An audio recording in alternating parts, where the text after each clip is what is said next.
myself maybe in like 2 years, and then I think I'm ready to. Whoa. Yeah, man. You think Asian or white? What are you thinking? I do think Asian now. You know, I've dated girls of every ethnicity. Yeah. I haven't dated a half Asian girl just as a transition. You know, but. I do think culturally it's very important to share the same cultural values. Speaking the same language is very important to me. You know, my kids will speak the same language, then communicate with my parents better. So yeah, I'm especially this last year, 2025, when I went back to Hong Kong, that was my first time going back in 15 years. Wow. So that was how I got in touch, you know, and I stayed there for like 2 months, and it just felt like I filled this void in my heart that I've been avoiding for a long time. And I think that speaks to the dating part of it too, you know, because I was trying to assimilate to be American. But then when I went back, I'm like, man, I've been missing this part of my life. And this is who I was and still who I am and who I want to be.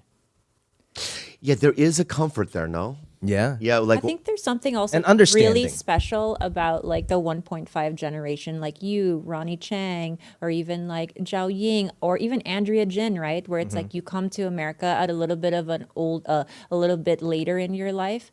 There is that feeling of like you understand both places so like intimately. Yeah. And when you go home, you're like, oh, fuck, like I tried a little too hard to assimilate. 100%. Right? And you feel that with every little thing.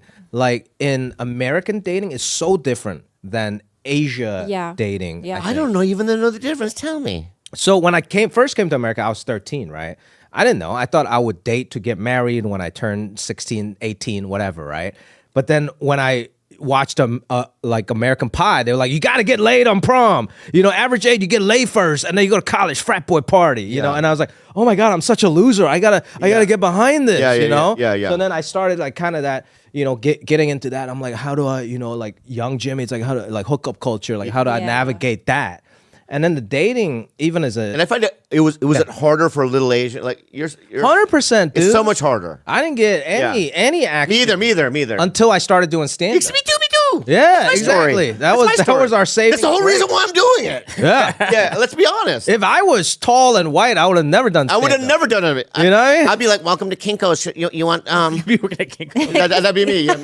And especially that time when I was... You want dry paper? I don't know what they sell there, but... Like 20 years ago, like Asian wasn't cool yet, you know? Yeah, we were fobs. So you came here right around the same time I did. Yeah. I was a fob. Even the Filipinos rejected me. They're like, your accent's a little bit too hard on the consonants. Yo, I remember Korean kids in my school in LA rejected me. They're like, hey, boy, what's up? You know? Oh, they called you that. Yeah, because I was like, okay, these are the only Asians in my school. Yeah. Let me go hang out with them. And then they became my friends eventually, but they made fun of me because I was so foreign. They probably called you Jimmy O Chang. Yep. The